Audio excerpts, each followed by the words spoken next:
एक जण दरिंदर म्हणाले की बाबा जरांगे पाटलाचा बोलता धनी कोण आहे, म्हणजे जरांगे पाटलाला स्क्रिप्ट कोण लिहून द्याले, जरांगे पाटलाला बोलायला कोण लावायले. तर लक्षात घे बाब्या, जरांगे पाटलाला बोलायला कोण लावायले, जरांगे पाटलाला बोलायला कोण लावायले कळलं का. ज्या घरातली पोरगी लग्नाला आली, लग्नाला येत असताना महत्वाची गोष्ट, घरात तिच्या लग्नासाठी पैसे नाहीत, त्यावेळेस हतबल झालेला बाप हा जरांगे पाटलाचा बोलता धनी आहे.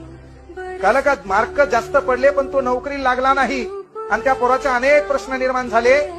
म्हणून त्या प्रश्नासाठी जॉब विचारणारा गोरगरिबाचा बाप जरांगे पाटलाचा बोलता धनी. शेतात पिकवलेलं पीक आहे, त्या पिकाला भाव मिळत नाही म्हणून 8 लिटर रोगर स्वतःच्या घशात ओतणारा आणि स्वतःची अंत्ययात्रा संपविणारा, स्वतःचा देह संपविणारा गोरगरीब शेतकरी म्हणजेच जरांगे पाटलाचा बोलता धनी आहे.